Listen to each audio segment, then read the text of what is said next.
Hi folks, it's great to be with you again, and we're going to just lead a little bit of worship, just enter into the Spirit of God this morning or this afternoon, whenever it is you're watching this, and we trust that you will enjoy and you'll feel the Holy Spirit moving through the worship. And if you know these songs, please join in, that'll be great.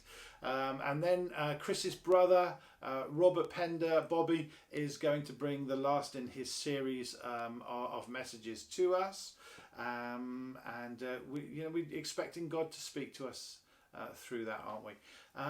Just to say, the church is open on a Sunday now, but we are going to maintain this online presence for a little while longer, maybe indefinitely. But if you feel it's time to go back, or for those that are wanting to go back, our normal service, a shorter service, it occurs on a Sunday morning from 11 to about 11:45, 11:45.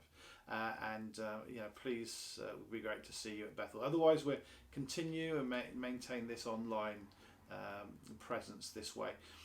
We're also continuing our Bible study by Zoom. If anybody wants to take part in that, that would be great. You'd be more than welcome. Please contact us, contact me or Caroline or Chris or Peter, and we can get the link to you. And at the minute, I'm leading an interactive Bible study on we're talking about what Jesus meant by I've not come to abolish the law but to fulfill the law, and we're just enjoying reading through different scriptures that point to what he meant through that. So bless you guys, enjoy the worship, and we look forward to hearing from you soon.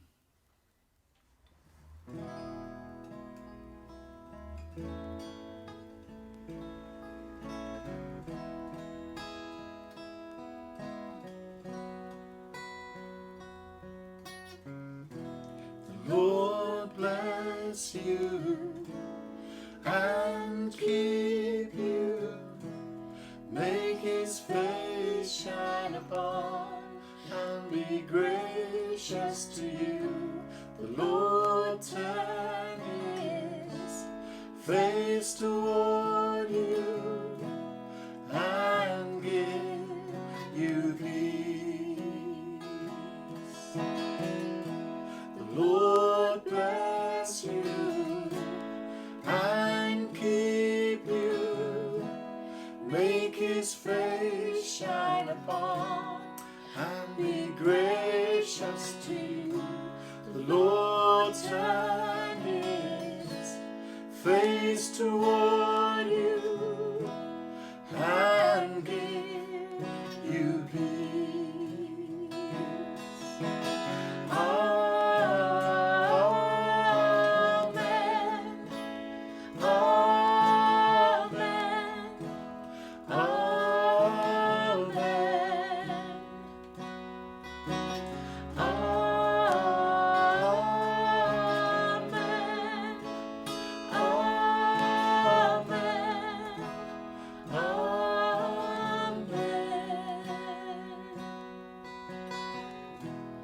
Lord bless you and keep you, make his face shine upon and be gracious to you.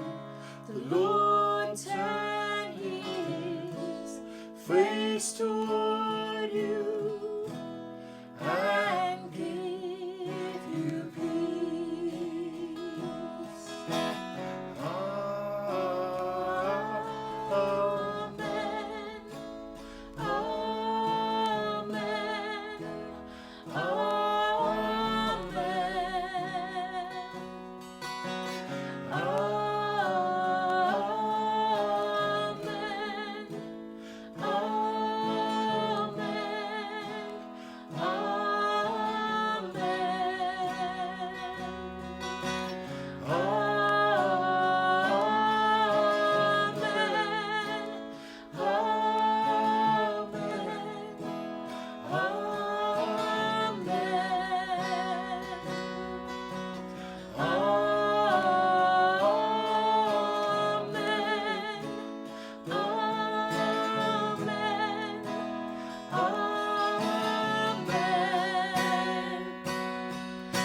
His favor be upon you and 1,000 generations, and your family, and your children, and their children, and their children.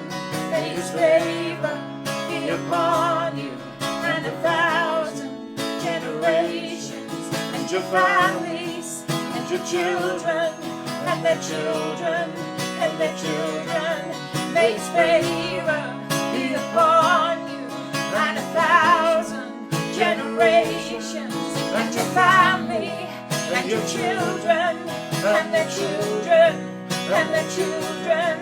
May His favor be upon you and 1,000 generations, and your family, and their children, and their children, and their children. May His presence go before you, and behind you, and beside you, all around you, and within you. He is with you, He is with you, in the morning and the evening, in your coming and your going, in your weeping and rejoicing. He is for you, He is for you, He is for you, He is for you, He is for you, He is for you, He is for you, He is for you, He is for you, He is for you, He is for you, He is for you, He is for you, generations, and your family, and your children, and the children, and the children. May His favor be upon you and 1,000 generations, and your families, and your children, and their children, and their children. May His presence go before you, and behind you, and beside you, all around you, and within you. He is with you, He is with you, in the morning, in the evening, in your coming and your going, in your weeping and rejoicing. He is for you, He is for you, He is for you, He is for you, He is for you, He is for you, He is for you, He is for you, He is for you, He is for you.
Giving you my heart and all that is within.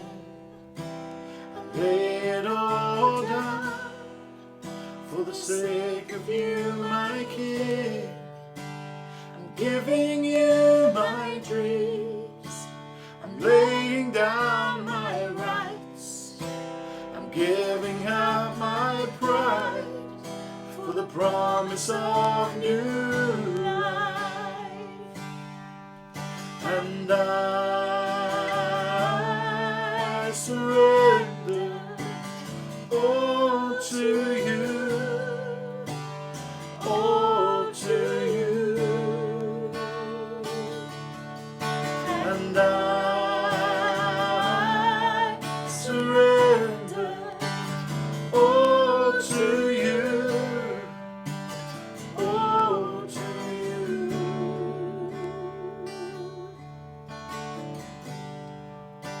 I'm singing you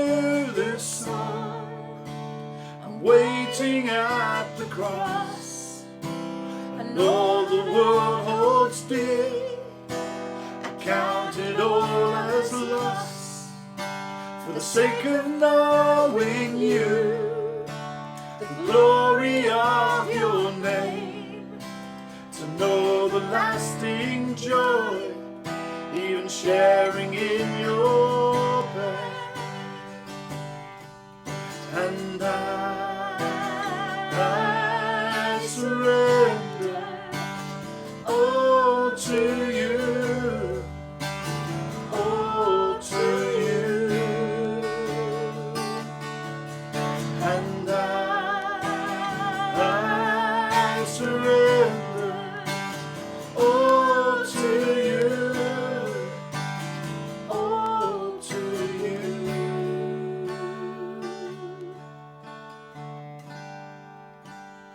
Giving you my heart and all that is within. I lay it all down for the sake of you, my King. I'm giving you my dreams, I'm laying down my rights. I'm giving up my pride for the promise of new life. And I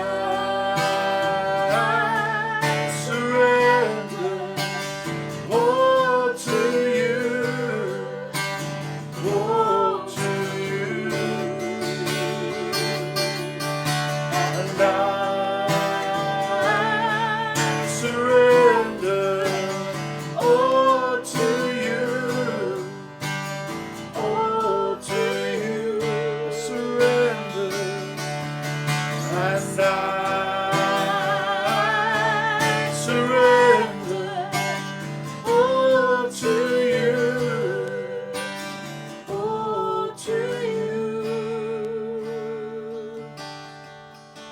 And I surrender all to you, all to you.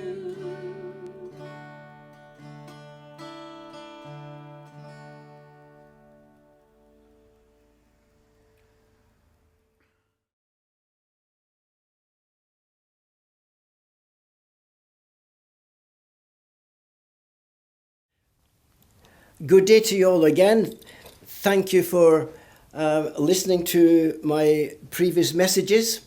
I want today to bring a message from 1 Samuel chapter 5, and we're going to read it from the Bible to you. After the Philistines had captured the Ark of God, they took it from Ebenezer to Ashdod. Then they carried the Ark into Dagon's temple and set it beside Dagon. When the people of Ashdod rose early the next day, there was Dagon fallen on his face on the ground before the ark of the Lord. They took Dagon and put him back in his place. But the following morning, when they rose, there was Dagon fallen on his face on the ground before the ark of the Lord. His head and hands had been broken off and were lying on the threshold. Only his body remained. That is why to this day neither the priests of Dagon nor any other who enters Dagon's temple at Ashdod step on the default threshold. The Lord's hand was heavy upon the people of Ashdod and its vicinity. He brought affliction upon them, gave them tumors. When the men of Ashdod saw what was happening, they said, "The ark of God of Israel must not stay here with us, because his hand is heavy upon us and upon Dagon, our God."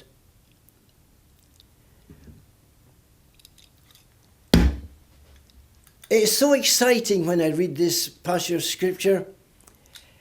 You see, when I look at this, here is again a situation where the people are worshipping another God.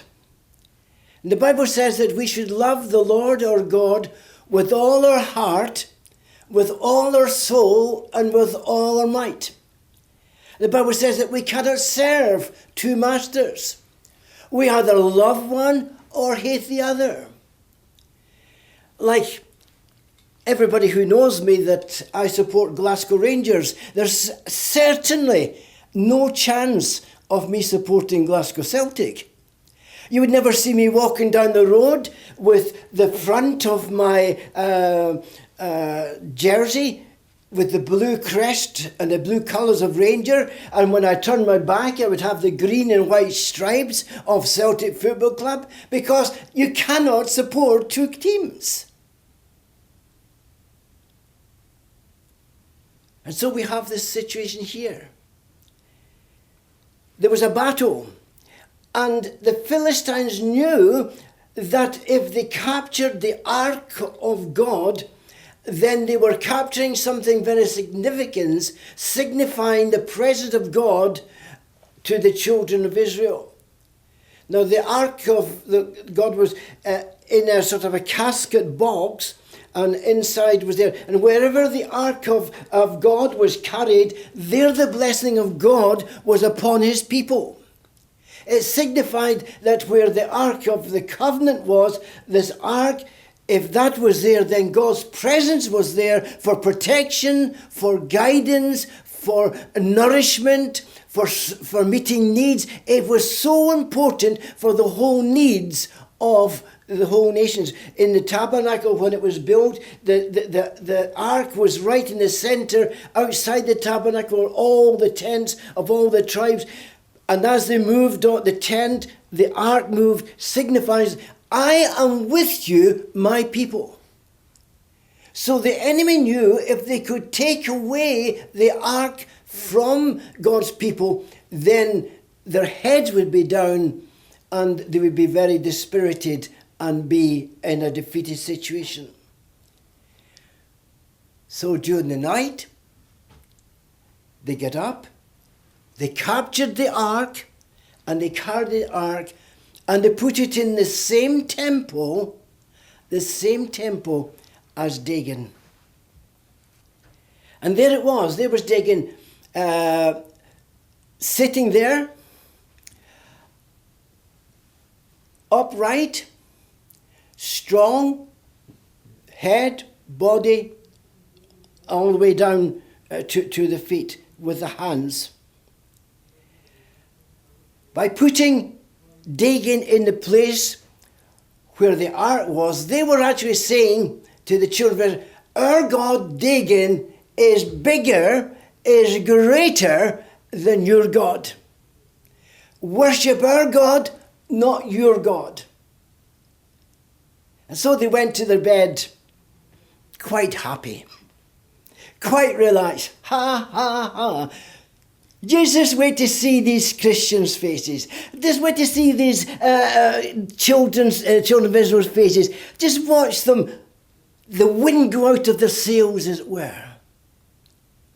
So, as soon as daylight appeared, up the enemy came in, the Philistines came in, and they opened the temple where the Dagon was and where the ark was, and they were totally horrified, because they're lying on the ground right in front of the ark of God was Dagon, broken with the head off. Now they were beginning to think, there's something in this about this God of Israel. This God of Israel, he must, or maybe we didn't set it up properly. Maybe we didn't put it on a good, even foundation. Maybe we didn't have the ark. Maybe we moved it over a little bit. Let's just test as we reassemble, Dagon up, make sure he's even, No wobbles, no shakes. Let's look back and have a look. Yeah, our God looks really great. He'll sustain us. He'll look after us. That's fine. Again, they went away. The next morning they came in to find the tragedy of their God Dagon. Not only lying on his face with the head off, but the hands off. Very significant. The head, knowledge. Head represents wisdom.